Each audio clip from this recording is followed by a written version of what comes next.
Olá, eu sou Sara Kirchhoff e falo ao vivo dos estúdios da B3 em São Paulo. E como sempre, eu abro o programa de hoje falando do mercado financeiro.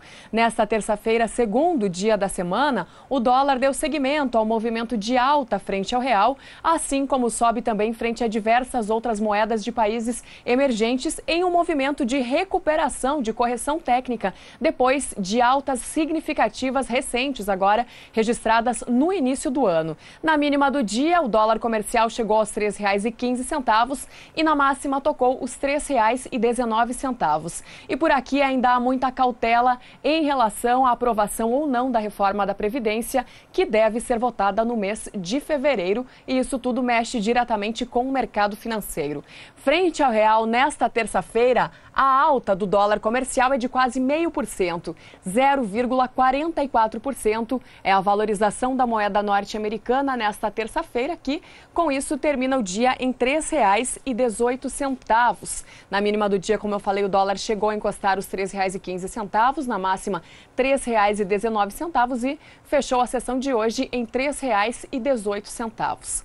Dólar em alta, índice Bovespa em queda. Mais uma vez, o principal índice da Bolsa de Valores de São Paulo tem um movimento de queda nesta terça-feira, dando seguimento àquele movimento de queda registrado durante ontem, a segunda-feira. O mercado ainda não fechou, ele fecha logo mais às 6 horas da tarde, mas já mostra essa tendência aí de baixa para o principal índice da Bolsa de Valores de São Paulo, que neste momento tem uma queda acima de 0,5% e opera aos 84.203 pontos. Essa segunda sessão seguida de queda, ela vem em linha também com as fortes baixas dos principais mercados acionários no exterior, com investidores embolsando lucros após uma forte sequência de altas. De acordo com a Platinum Investimentos, já estava na hora dessas bolsas mostrarem uma realização de lucros. Lembrando que o índice Bovespa veio de uma sequência de recordes históricos e agora tem então esse movimento de realização de lucros para os investidores na Bolsa de Valores. Entre as principais altas desta terça-feira do índice Bovespa aparecem as ações ordinárias da Suzano, as ações ordinárias do Laboratório Fleury, as ações ordinárias da Fibra, que tem alta de 1,81%, as ações preferenciais do grupo Gerdau, que sobem 1,63%, e as ações da Cielo, que tem alta de 1,27%. Ações da Cielo ordinárias também. Essas são as principais altas do índice Bovespa nesta terça-feira, segundo dia da semana. E o Banco Interamericano de Desenvolvimento anunciou que vai liberar quase 200 milhões de dólares para a modernização da defesa agropecuária brasileira. Essas informações foram divulgadas esta semana em Brasília e da capital federal. Quem tem as informações é o repórter Odacil Canepa. No total, o Ministério da Agricultura vai receber 195 milhões de dólares para implantar o Programa de Modernização e Fortalecimento da Defesa Agropecuária, o PRODEFESA. O programa vai ter ainda 5 milhões de dólares de contrapartida do governo federal. Os recursos vão ser liberados de acordo com a meta do programa, conforme ficou acertado com o BID. É um programa que os desembolsos se harán em base a los resultados que logre o programa, ¿no? La diferencia es que se enfoca mucho en saber dónde quiere ir el gobierno, dónde quiere ir el país, y el banco trabaja con ello en el monitoreo y en la supervisión e verificação do resultado que se busca. O PRODEFESA vai atingir vários setores da agropecuária. Técnicos do Ministério da Agricultura discutiram os detalhes das linhas de financiamentos com os representantes do BID. O dinheiro é considerado importante para melhorar e ampliar a defesa agropecuária do Brasil. Temos projetos técnicos super valorosos, dá o salto do ponto de vista sanitário em peste suína clássica, em febre aftosa, o programa de fronteiras para monitorar a vigilância ativa na faixa de 150 quilômetros da fronteira brasileira. Nós temos modelos, por exemplo, de sofisticação da relação cliente-servidor dos laboratórios de defesa agropecuária, né? Hoje nós somos 6, precisamos ainda melhorar o processo de gestão, fizemos muitos investimentos no passado em termos de qualidade dos laboratórios, mas temos que melhorar os serviços desses laboratórios para o governo brasileiro. Odacil Canepa para o SBA.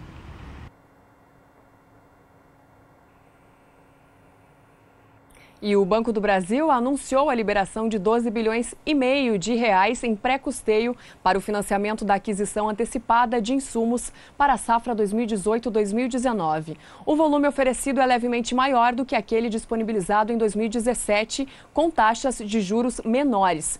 O custeio antecipado permite a produtores rurais condições diferenciadas de negociação com fornecedores de insumos como sementes, herbicidas e inseticidas. As operações se destinam a financiar lavouras de soja, milho, arroz, algodão e café, com taxas de juros que variam de 7,5% a 8,5% ao ano. O anúncio foi feito hoje em um evento em Rio Verde, em Goiás, e contou com a presença do presidente da República, Michel Temer, e também do ministro da Agricultura, Blairo Maggi. O ministro reforçou termos em relação à queda na renda do produtor, apesar do crescimento da safra. O ministro também destacou o uso da sustentabilidade na agricultura brasileira. Nós temos essa entrevista coletiva do ministro Blairo Maggi com as imagens da NBR e nós vamos acompanhar agora. O Brasil é talvez o país que tenha a agricultura mais sustentável do mundo. De tudo que nós ocupamos para fazer agricultura, é 9% do território brasileiro. 9% do território brasileiro, os senhores agricultores ocupam. E o Brasil faz 230, 240 milhões de toneladas de grãos, mas tudo que nós colocamos na terra, presidente, e tiramos, como cana, como eucalipto, banana, café, gado, nós produzimos 1,6 bilhões de toneladas todos os anos. Portanto, é um setor que merece, mais uma vez, a atenção do governo. E nós, agricultores, não temos que ter vergonha, não temos que ter medo de debater com qualquer um, dentro do Brasil, fora do Brasil, e dizer: nós somos agricultores, somos pecuaristas, temos orgulho do que fizemos e contribuímos para o meio ambiente, manter o clima da terra e melhorar. Porque ninguém tem a lei ambiental que o Brasil tem e que obriga, por mandato, os produtores a atender. E o Mercado do Campo faz agora um rápido intervalo e daqui a pouquinho a gente volta com a análise de um especialista sobre as projeções do PIB para 2018 e com uma análise também sobre os recordes históricos na Bolsa de Valores brasileira. Nós já voltamos.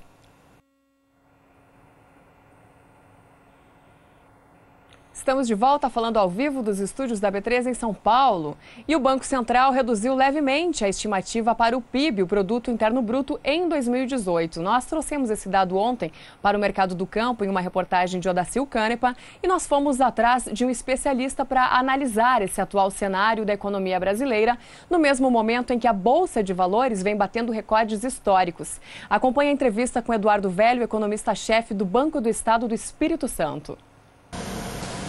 Eduardo Velho, economista-chefe do Banco Banestes, seja mais uma vez bem-vindo ao SBA. Prazer. Entre muitos assuntos que a gente tem para falar aqui, eu quero começar te perguntando da projeção do PIB, Produto Interno Bruto, que teve uma leve queda na projeção do Boletim Focus para 2018 no último levantamento. A que se deve esse recuo aí?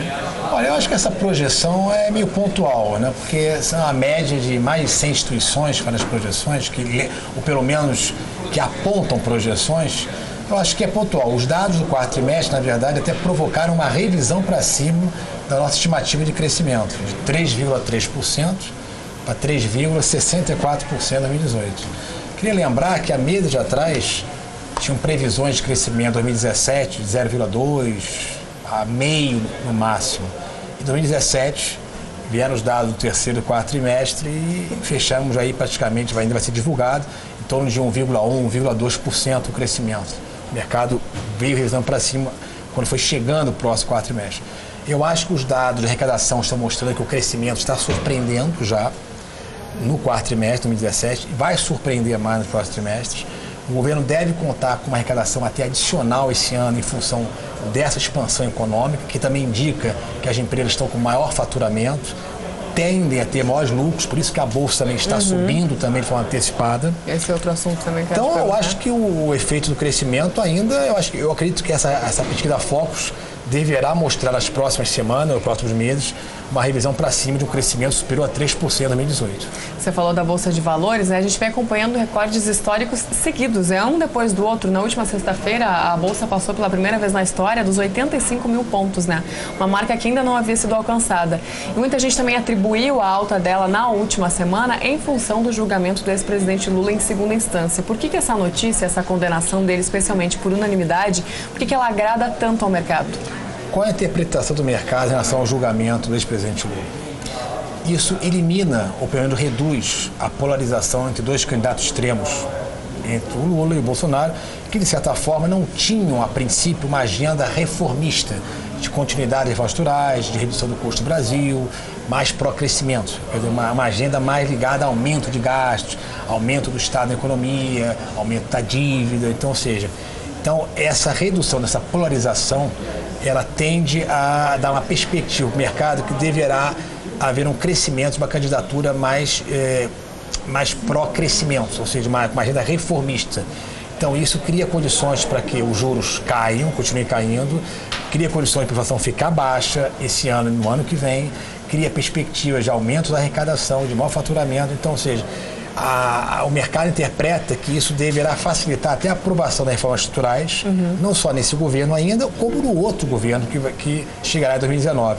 Então isso é bom para reduzir juros, reduzir o risco também da economia brasileira e atrair mais investimento. Por isso que a Bolsa cresce e também há uma perspectiva também boa também do câmbio ficar aí abaixo 3,2 no curtíssimo prazo. Eduardo, e falando em reformas, é impressão ou a possibilidade de aprovação da reforma da Previdência deu uma esfriada? A votação acontece agora em fevereiro, como a gente sabe. Parece que ela deu uma esfriada e que o mercado não está mais acreditando tanto nisso, ou pelo menos os políticos não estão tão confiantes mais em relação a isso. E como que o mercado deve reagir? Olha, até 2 semanas atrás, o foco total era o julgamento do ex-presidente Lula e seus impactos no mercado. E já ninguém praticamente contava, pelo menos uma proporção muito pequena de investidores, contavam com a aprovação da reforma da Previdência.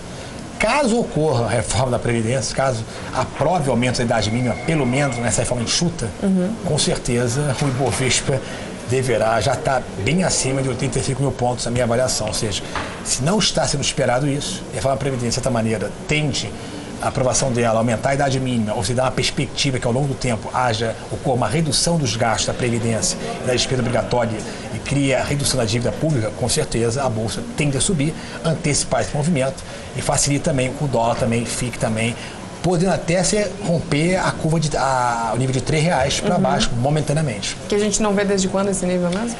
Olha, o dólar a R$3, deixa eu lembrar os momentos que teve isso. Foi na crise de 2002, né, com a mudança do governo FHC, do governo Lula, o dólar estava na faixa de 2,20, chegou aí a 3,80, um pouco no YouTube, mas chegou a R$3 nesse nível, que estava abaixo de 3.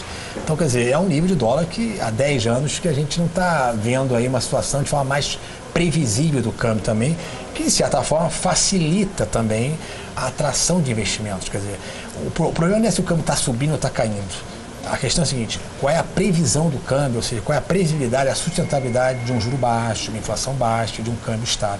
Eu acho que isso, as condições de crescimento estão dando isso, e me parece que o mercado está antecipando esse movimento. Sim. Eduardo, e no caso de não aprovar, o que a gente pode esperar aí do mercado, considerando que parece que hoje essa é a possibilidade mais provável? Isso já está sendo considerado, ou seja, a não aprovação não vai ter tanto impacto negativo de mercado, ou seja, poderá haver até uma realização de lucros na Bolsa, você vender os papéis só para realizar lucro, mas eu acho que o viés de alta da Bolsa só seria realmente revertido se houvesse um crescimento, por exemplo, de candidatos que têm uma agenda anti-reformas, que aparentemente não é o caso. A tendência dos maiores candidatos é uma maior abertura da economia, uma agenda mais ligada ao aumento do emprego, mais ligado ao aumento da produtividade, controle das contas públicas, o comprometimento com o Banco Central independente, com a previsibilidade da inflação. Então, me parece que pode haver uma reação pontual do mercado. Não vejo como tem tanto impacto, o mercado já precificou isso e a Bolsa continua subindo. Ou seja, mesmo com a postergação da Previdência no final do ano passado, para cá, a Bolsa saiu de 60 mil para 80 mil, mais de 80 mil pontos. Então, assim, é sinal que já houve um certo incorporação que a Previdência pode ser postergada, mas o próximo presidente ele vai ter que colocar isso na agenda e vai ter que aprovar. É como se fosse um tempo e estamos também tendo um efeito de crescimento que ajuda também, de certa forma, a reduzir o déficit primário de 2018. Eduardo, o mercado também fala em redução para a projeção da taxa Selic, né? Isso deve realmente acontecer durante esse ano? Considerando que ela já baixou, né? O mercado já está totalmente precificado que o cupom, ou seja, a decisão de política monetária do Banco Central de fevereiro, deverá reduzir aí em 0,25 pontos para 6,75. Isso já está dado. A dúvida é se março ele continua recuando. Na nossa avaliação do Manesch, a projeção do IPCA de 4,3%, que está até acima do mercado, nossa projeção, dá a margem para o Banco Central continuar reduzindo os juros até 6,5% até março. Então, ou seja, há um espaço técnico para reduzir juros, por quê? A economia está crescendo, mas a capacidade ociosa, ela está ociosa a economia ainda. Ou seja, vários setores estão crescendo, mas estão ainda muito abaixo de sua ocupação plena do fator trabalho, fator capital. Então, você pode crescer sem pressão inflacionária. Então, esse é o melhor dos mundos. Então, as projeções, tanto do Banco Central como do mercado, tanto 2018 como 2019, estão abaixo da meta central. Então, logo, não há por que o Banco Central não continuar reduzindo os juros, na minha avaliação, podendo, em algum momento, talvez no final de 2018 ou início de 2019, ter um pequeno aumento de juros para cumprir a meta central. Mas não é o fim do mundo. Você aumentar os juros de forma moderada, você está sinalizando que, eu estou preocupado em manter a inflação baixa ao longo do tempo.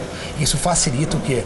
Ao investidor ficar com mais crédito em relação ao Brasil. Ou seja, o Brasil está sendo bem gerido em termos de política econômica. Tá certo, Eduardo. Mais uma vez, obrigada pela sua participação e pelos esclarecimentos.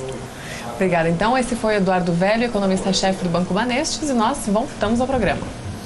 E por aqui agora o assunto é o mercado do café. O café tem mais um dia de queda nesta terça-feira no mercado futuro. Isso tanto para o café robusta na Bolsa Futura de Londres, quanto para o café arábica em Nova York e também café BMF Bovespa negociado aqui na B3 em São Paulo. O café robusta segue a queda do café arábica, que é influenciada especialmente pela valorização do dólar, o que acaba mexendo diretamente com as commodities e também pela expectativa de uma boa safra no Brasil que se aproxima aí do período de colheita. De olho na tela, eu vou começar destacando os futuros do café robusta na Bolsa Futura de Londres. Como vocês podem ver, os principais contratos têm quedas acentuadas nesta terça-feira, quedas acima de 1%.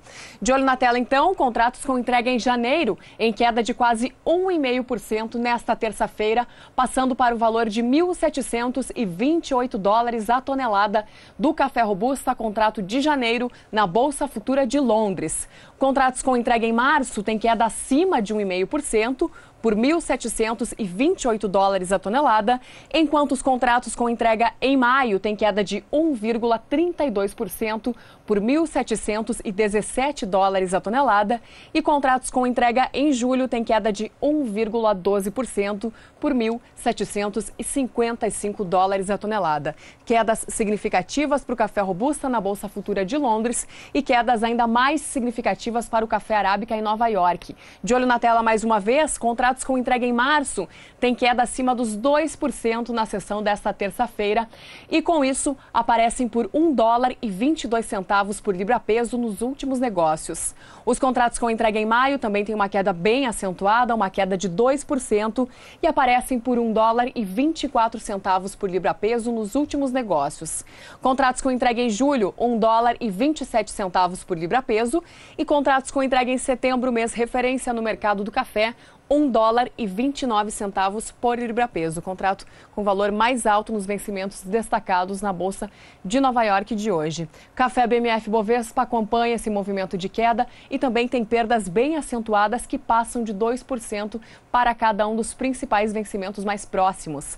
De olho na tela, contratos com entrega em março em queda de 2% nesta terça-feira, com o valor da saca vindo do patamar de $157,30 e passando para $154,15 no ajuste atual, caindo mais 15 centavos nos últimos negócios. Contratos com entrega em maio têm perdas de 2,17% e passam de $154,65 a saca para $151,30 a saca no ajuste atual. Os contratos com entrega em julho têm perdas fortes também de 2,19% e passam dos $150,90 95 centavos a saca, o valor do ajuste anterior, para 147 dólares e 65 centavos a saca no ajuste atual. E os contratos com entrega em setembro também têm uma queda acima dos 2% e com isso terminam a sessão de hoje em 154 dólares e 75 centavos a saca, subindo aí 25 centavos nos últimos negócios. Mas o dia é de queda, então, para os futuros do café, tanto café robusto em Londres quanto para o café arábica em Nova York e também café BMF Bovespa negociado aqui na B3 em São Paulo. Quedas e quedas acentuadas nesta terça-feira. Vem aí a Somar Meteorologia trazendo as primeiras informações do tempo para o programa de hoje, começando com o lado de baixo do mapa. Olá, boa tarde a todos. A colheita da soja segue avançando na maior parte do centro-sul do Brasil. Na região centro-oeste, o Mato Grosso já começou as atividades no campo ao longo dos últimos dias. E o Mato Grosso ainda é o estado com as atividades mais avançadas. No decorrer da última semana, os produtores já alcançaram 13% de áreas já colhidas no estado. Paraná, apenas 1%. Agora, a umidade do solo ainda segue mais elevada em grande parte do centro-sul, região centro-oeste, São Paulo, sul de Minas Gerais, Paraná, até o norte gaúcho. Nos próximos 5 dias, teremos a atuação de um corredor de umidade, ou seja, são ventos lá no alto da atmosfera que conseguem transportar mais umidade da Amazônia para a região central do Brasil. E acaba que uma região de baixa pressão que se forma na costa da região sudeste consegue alimentar esse sistema. E aí, por conta disso, as chuvas mais expressivas ficam entre Mato Grosso, Goiás, Minas Gerais e no Espírito Santo. Tem previsão de temporais para essas áreas. E o volume de água é que deve ser bastante elevado, em torno de 100 milímetros. Nas demais áreas do centro-sul, tempo firme aqui na região sul, pancadas muito fracas e isoladas entre Mato Grosso do Sul, São Paulo e o norte do Paraná. Já no decorrer da segunda semana, este canal de umidade ainda vai ser. Temos previsão de pancadas entre o norte do Mato Grosso, Minas Gerais. Agora, assim, avançar um pouco mais ao norte gaúcho, só que de maneira muito irregulares e também de fraca intensidade. Já no decorrer do terceiro e último período, este corredor de umidade vai perder força. Com isso, não teremos mais previsão de chuvas muito fortes para a região central do Brasil e já volta a chover em grande parte da região sul. Não vai ser uma chuva muito volumosa, mas as instabilidades retornam. Agora as instabilidades perdem força aqui na região central, tanto que o acumulado de água não passa de 50 milímetros no estado do Mato Grosso. Então, ao longo das próximas semanas, como teremos previsão de chuva forte em áreas produtoras de soja do Mato Grosso, as atividades de colheita podem acabar sendo interrompidas. No Mato Grosso do Sul e também no estado do Paraná, as atividades ainda seguem em fase inicial, mas como as instabilidades perdem intensidade, a tendência é de que os produtores possam seguir avançando com as atividades no campo. Daqui a pouco eu volto com mais informações do tempo.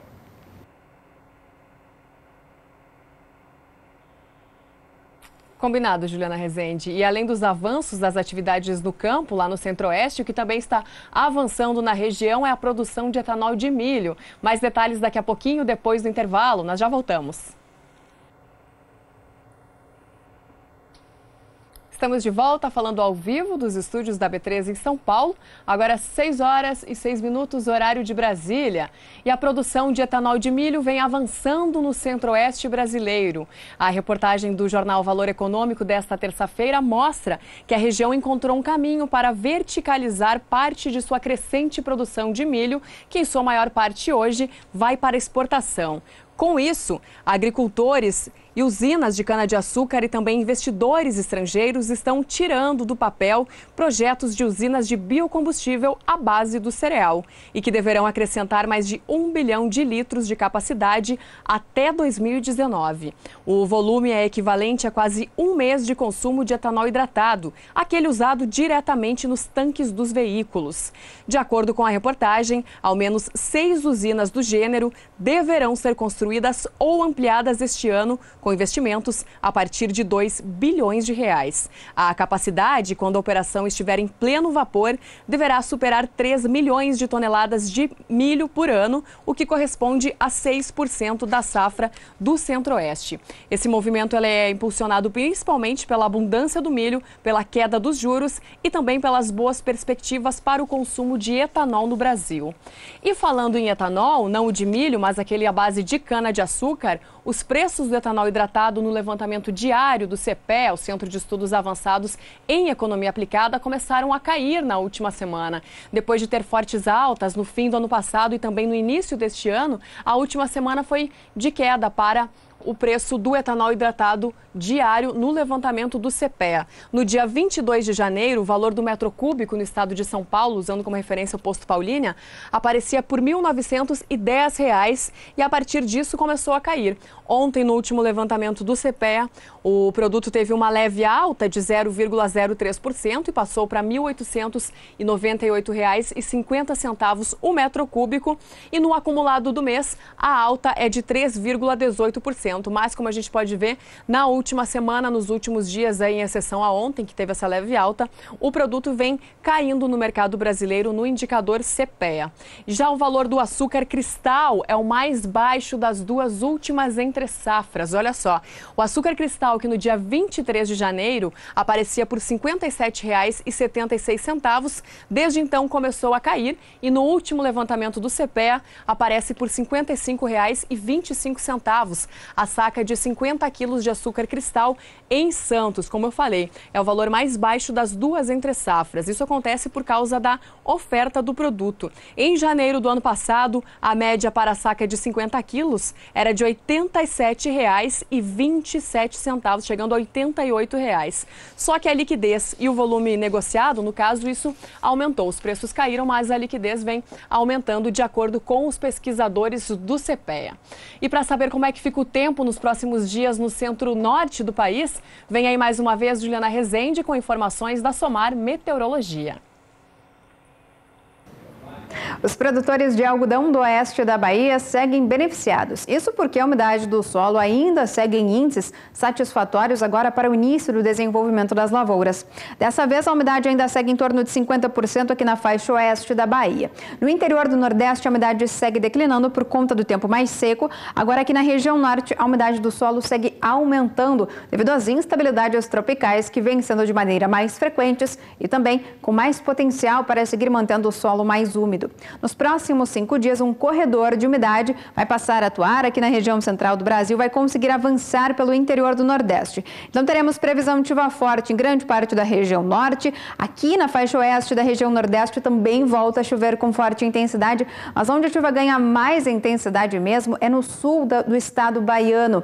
Tem previsão de acumulados que podem até passar de 100 milímetros aqui na faixa sul do estado da Bahia. No decorrer da segunda semana, essas instabilidades ainda seguem atuando aqui no interior da região nordeste e ganham cada vez mais intensidade. Dessa vez tem previsão de chuva extremamente forte no oeste da Bahia. Previsão de acumulados que passam dos 100 milímetros facilmente. E essa chuva forte também vai seguir atuando entre o Tocantins, sul do Pará, sul do Maranhão, Piauí também. No decorrer do terceiro e último período, as instabilidades agora na metade norte do Brasil já começam a perder intensidade. Então acaba que, com a chuva perdendo a intensidade, ela acaba se espalhando um pouco mais, mas ocorre de maneira mais fraca na maior parte da região norte e também do nordeste. Então, no decorrer das próximas semanas, teremos previsão de chuva forte em áreas produtoras de algodão do oeste da Bahia, o que beneficia os produtores, porque essa chuva vai conseguir aumentar a umidade do solo. Mas, por outro lado, pode acabar paralisando momentaneamente o andamento do plantio do algodão na região.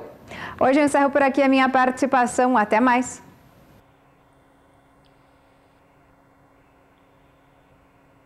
Até mais, Juliana Rezende. E a soja é o principal carro-chefe do agronegócio brasileiro que lidera as exportações com a matéria-prima. Nesse contexto, a China tem um papel fundamental. Só no ano passado, o país asiático absorveu 75% das embarcações da soja brasileira. E quem fala sobre essa relação Brasil, China e soja é o jornalista Antônio Resch no comentário de hoje. Olá. Uma pergunta que se repete, tem se repetido, como posso dizer, recorrente entre as pessoas do agro brasileiro, é por que a China, por quais os motivos da China ter uma importância tão forte para o agronegócio brasileiro. Bom, vocês sabem que o carro-chefe do agro brasileiro é a soja. Mais do que a soja, o que se chama de complexo soja, que é o grão, farelo e óleo, que são subprodutos do grão. E olha, saíram uns números agora sobre o desempenho da China, lá divulgados pelo sistema aduaneiro daquele país asiático. E aí eu vou repetir para vocês aqui, eu vou dizer, para vocês entenderem o tamanho e a importância que a China tem hoje para o Brasil, especialmente para o complexo soja. Veja os números chineses.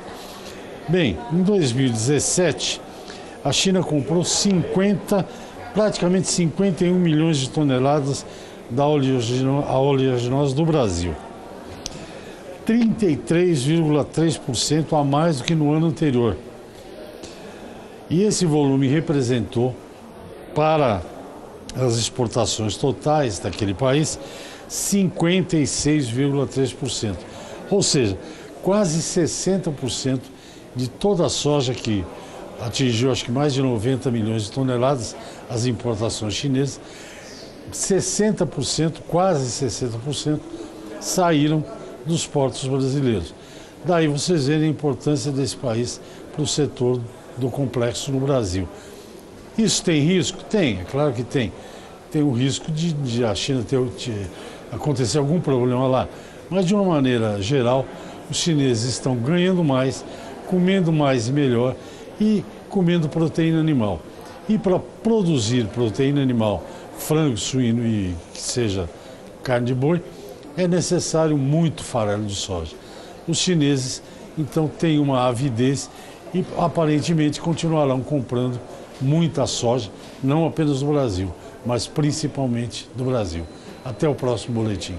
Até o próximo boletim, Antônio Resch. E ainda falando em soja, os futuros da oleaginosa tem mais uma sessão de alta nesta terça-feira na Bolsa Futura de Chicago. Os principais contratos sobem próximo de 1% nesta terça-feira, segundo dia da semana, lá na Bolsa de Chicago. De olho na tela, eu começo destacando os contratos com entrega em março, que hoje tem alta de 0,88% por $10 o bushel.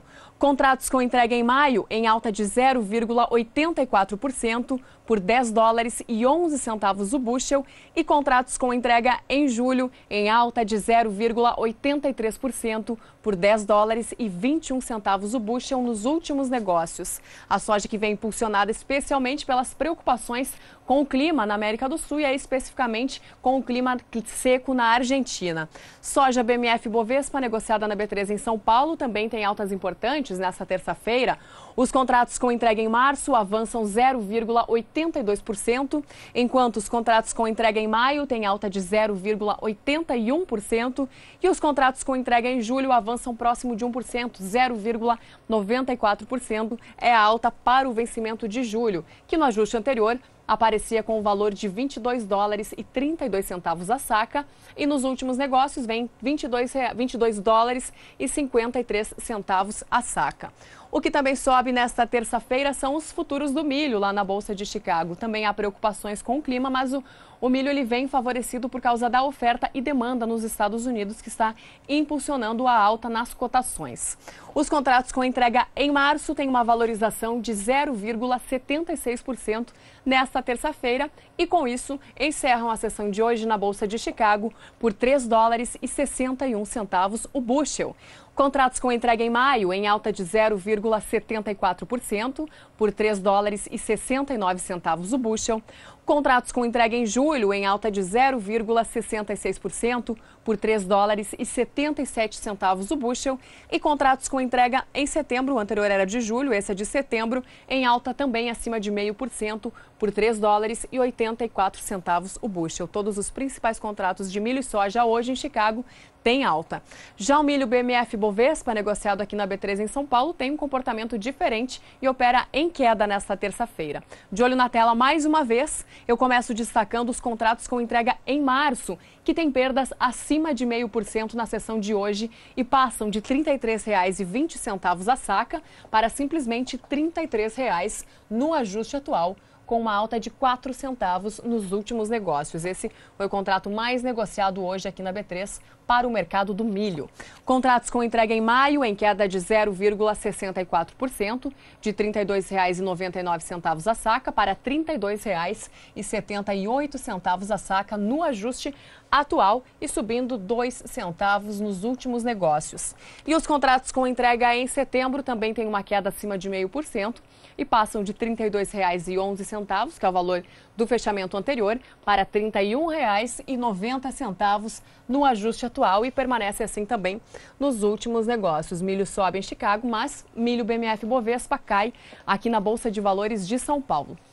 Com isso, eu vou me despedindo por aqui. O Mercado do Campo de hoje está encerrando, mas amanhã eu volto falando ao vivo dos estúdios da B3 em São Paulo, às 5h35 da tarde, horário de Brasília. Fique agora na companhia de Jorge Zaidan e Renata Ferreira no programa Pecuária BR. Uma boa noite para você.